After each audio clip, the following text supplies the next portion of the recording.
Alright mga parechong, ayan. Welcome back po guys dito sa ating spear fishing episode. So, balik na naman tayo dito sa ating hanap buhay. Malakas yung habagat ngayon. Habagat season na naman. Hindi na naman tayo makapagdayo sa malayo. Malakas yung hangin dito guys, malalaki yung alon. Malalaki yung alon doon. So andito nga pala tayo sa spot natin dito sa malapit sa amin sa airport. Ito lang yung spot na palagi kong pinuntahan kapag high tide o malaki yung dagat dito sa amin. Kasi dito ako naghahunt ng mga GT. Punta doon. So try natin ngayon ulit, baka may GT dito. Sa previous video natin, dito natin yung nahuli yung GT. Nakadalawang GT tayo. Yung kasama yung red bass, doon yun. Yung pangalawang episode naman natin, dito yun. Dito. So try natin ngayon. High tide kasi baka may GT na naman.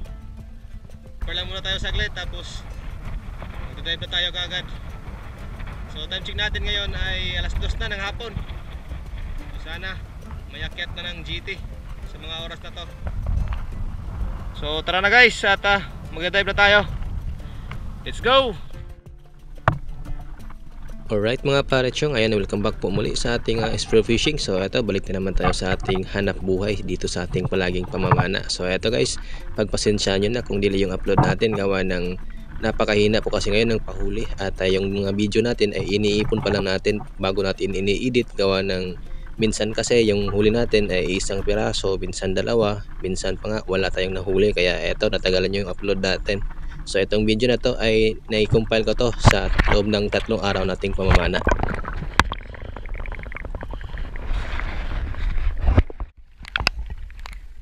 So nagload na kagad tayo dito ng rubbers guys, para along the way kung makita man tayo ng isda ay ready na po natin itong panain. Kaya tara, let's go!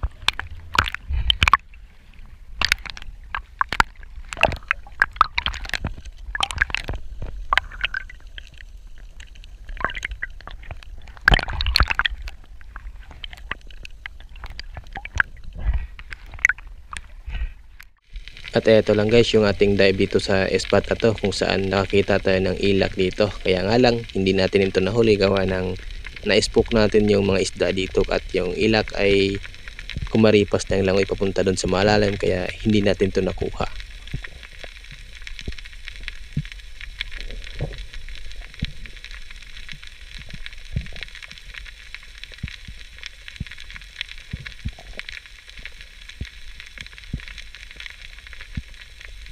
Hinintay ko pa na lumapit yung ilak dito guys, kaso lumapit man siya eh distansyado naman, kaya hindi ko na lang pinilit at nag-surface na lang ako para lumipat ng ibang area.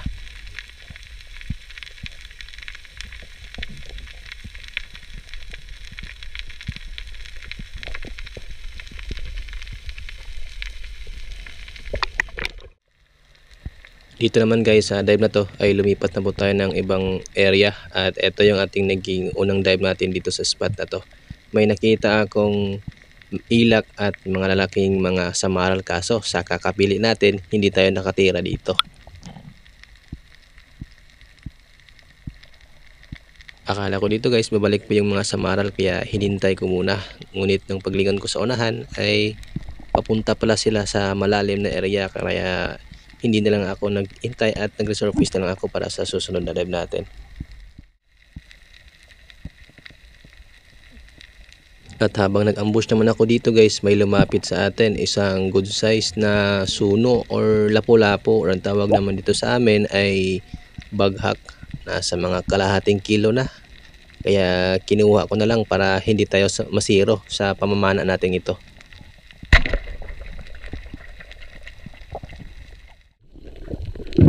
At eto guys yung ating naging unang isda sa araw na to, isang good size na coral trout o suno, or ang tawag sa amin ay baghak naman.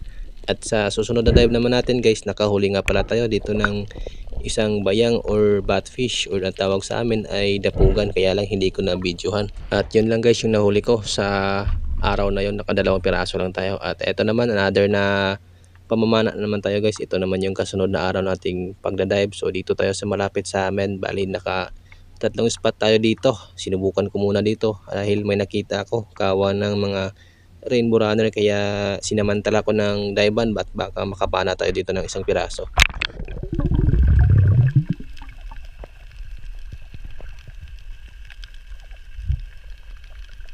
Akala ko na dito guys makahuli na tayo ng isang rainbow runner, ngunit napakailap naman ng mga isda na to at ayaw magpalapit. Kaya eto, nag-ambush ako dito guys dahil habang nasa itaas ako may napansin akong pagala-gala na isang samaral, kaya sinubukan kong i-ambush at baka lalapit sa atin.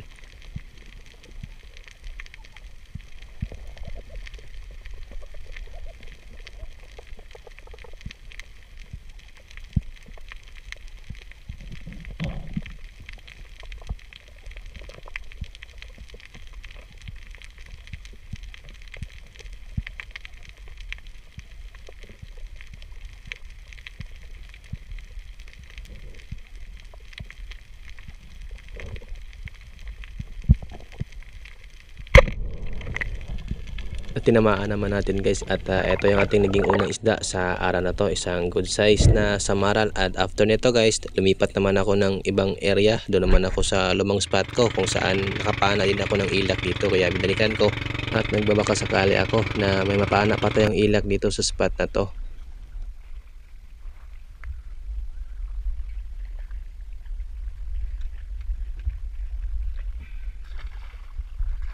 At pagkababa ko nga dito guys, napakatamlay po ng spot na to. Halos wala po tayong mapapana dito. At buti na lang may napansin ako, mga ilak dito na hindi ganong kalakihan, nasa mga kalahating kilo na. Kaya kumuha na lang ako ng isa piraso dito para hindi malugi yung biyahe natin papunta dito.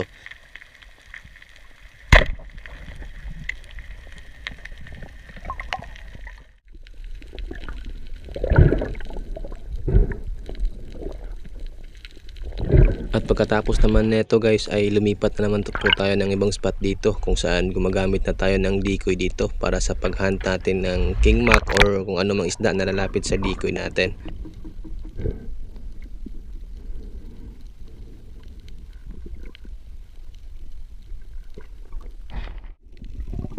At eto guys, yung unang lumapit sa decoy natin, isang bayang at 3 piraso po ito, at pinili natin itong isa na unang lumapit dahil ito yung pinakamalaki dito.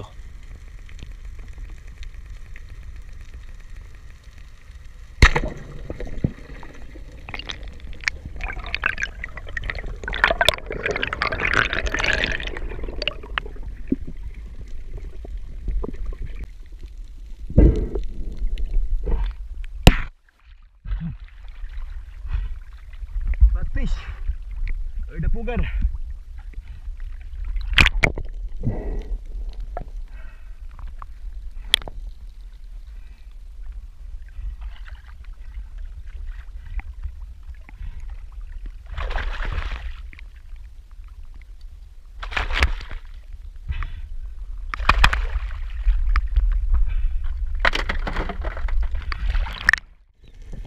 Sinubukan ko pa rin mag-abang guys doon sa decoy natin kung may lalapit pa, kaya lang halos mag-isang oras na tayo at wala naman nagpakita sa decoy natin. Kaya eto, nag-ambush na lang ako dito sa baba natin ng bangkaan natin at sinubukan kong mag-abang kung may mapapana tayo dito. At pagkapwesto nga natin, hindi nga tayo nabigo dito. Andito naman yung mga ilak, kaya ito na lang yung pinana natin.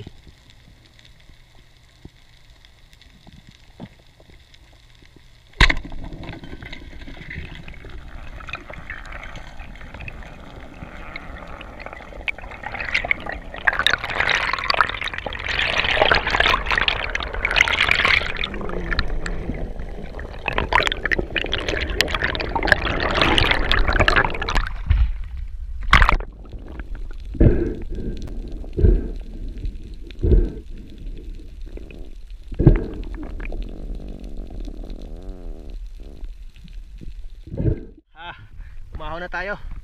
Malakas na po yung current, Doragos. Hindi na natin kinaya. So pagkatanghali na rin, kaya uwi na tayo. Ito lang yung mga nadali natin ngayong araw. Ito yung panghuli nating nahuli, ilak. At ito may batfish, yung bayang. At ito guys yung malaki. Sayang hindi tayo nakapag video, nakalimutan kasi natin yung camera. Nasa mga 3 kilo. Yan, isang badlon. At ito yung kanina. Actually may nahuli pa tayo ng burana, dalawa. Ayan, sa ano natin yan, pamingwit.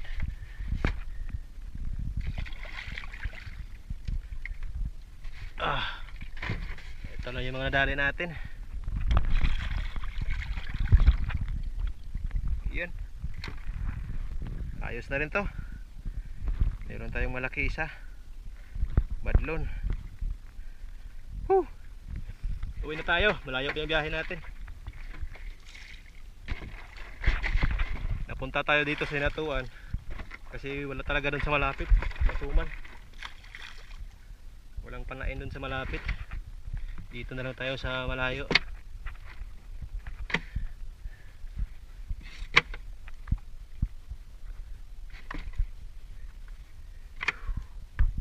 Ayos na rin to, pang gasolina.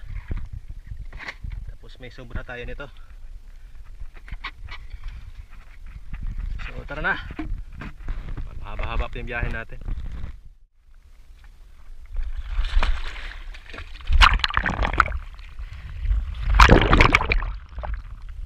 At sa sumunod na araw naman guys ay ibang spot na naman yung napuntahan natin. Bali, nandito tayo sa Parola. Sinubukan natin mag-hunt dito dahil malakas yung agos dun sa kabila, kaya dito tayo nagpwesto.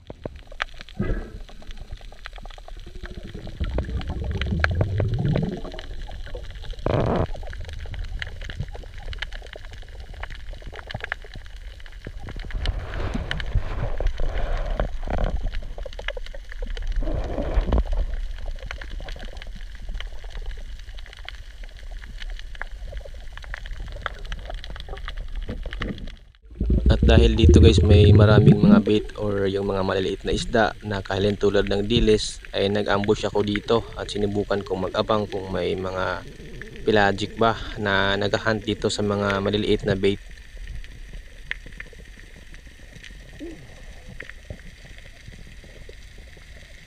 At eto nga guys, habang palapag na ako, may napansin ako isang good size na trevally na sakto na pang ulam, kaya ito yung pinana natin dahil napakaamo at palapit sa atin.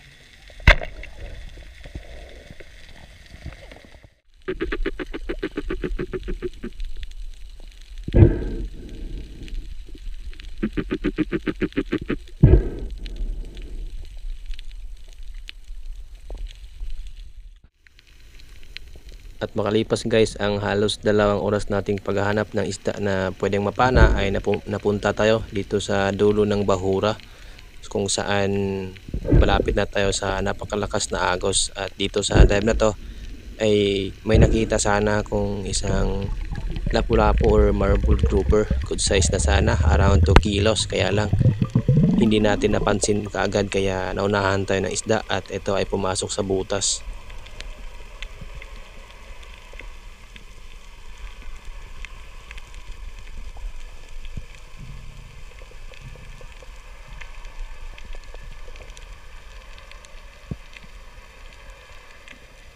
Sayang guys, kung may flashlight lang sana tayo, siguro mahahanap natin itong luba na to.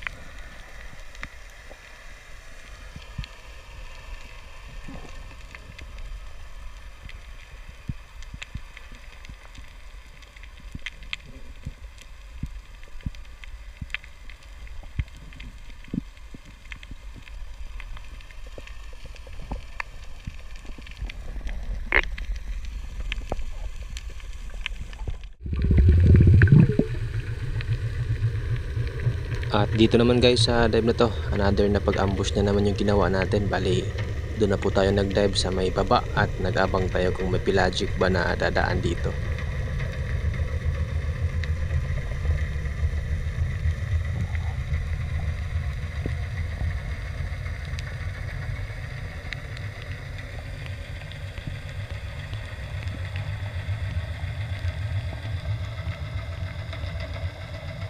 Matagal guys bago ko napansin na may napakalaking luba pala dito sa baba natin, andun sa may buhangin. Nakadapa lang yung luba, kaya eto nung mapansin ko at kinapos na rin tayo sa hangin, kaya hindi ko na lang muna diniretso at binaba dahil kinapos na po tayo. So eto, nag-surface muna tayo at nagsagawa tayo ng plano kung paano natin ito papanain. Shoutout nga pala guys kay Ka Fishing at shoutout din kay Boy Dave Susalo from Sugbong Kugon, Misamis Oriental, at shoutout din kay Denise De La Cruz family from Nae Cavite, at kay Danilo Adalim at kay Chad Prince Adalim from Santa Rosa, Santa Rona, Nueva Ecija, at kay Junilito Gibertas. Maraming salamat po. Guys, nasa baba natin. Meron tayo na maraming hangin. Balikan natin.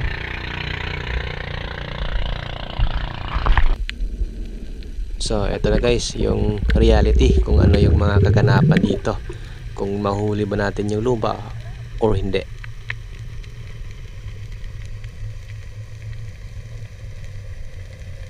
Hindi biro guys ang lalim ng pinagpustuhan ng luba. Estimate ko dito na sa mga almost 16 na dipa na po ang lalim, kaya todo ingat ako dito na hindi natin ma-spook yung isda dito.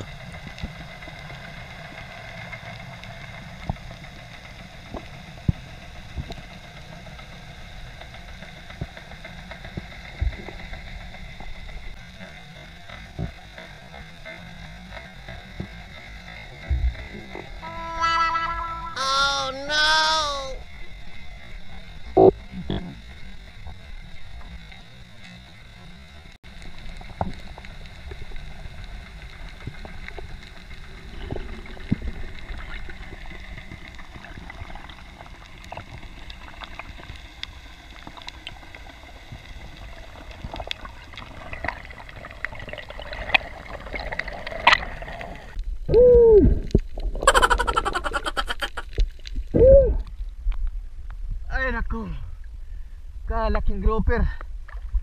Ay, sana, sayang. Ay, konta na sana sa grouper. Sayang talaga. Ay, bawat na lang sa sunod guys. Dito lang yung grouper na yun, hindi yun. Hindi siguro yun nalipat ng pwesto. Dalawang grouper sana. Yung isa doon kanina sa unahan, good size na yun, nasa mga 2 kilo na. Ito yung sa isa, pinakamalaki dito. Ay, sayang. Ay,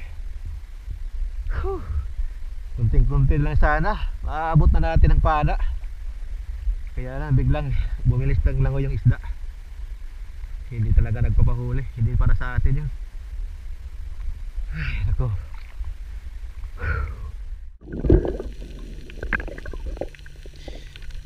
Sinubukan ko pa dito guys balikan yung bahay na pinasukan ng grouper, kaso hindi natin ito nahanap gawa ng madilim po sa ilalim at wala po tayong flashlight. Kaya ang ginawa ko, nag-move on tayo at humanap na lang tayo ng ibang isda na pwedeng mapana.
Runner, bigla na lang umatake sa mga maliliit na isda, kaya hindi ko na videohan guys.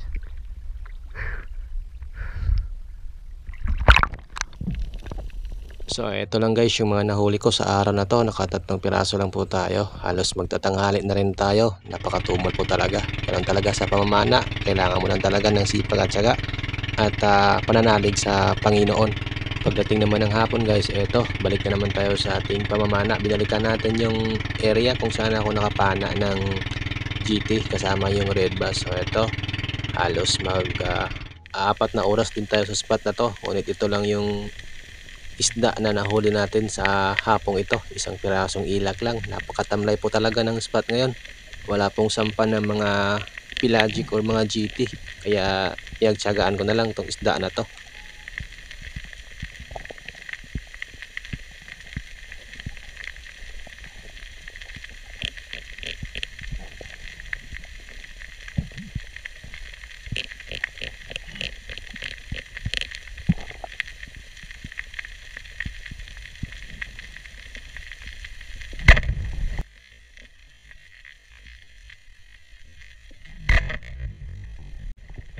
Nagsabayan po lumapit ang tatlong ilak na to guys. Ngunit nakatarget lock tayo dito sa napakalaking ilak na to. Ito po ay nagtimbang ng 3 kilo. Kaya panalo pa rin kahit na isang piraso lang yung huli natin sa hapong ito.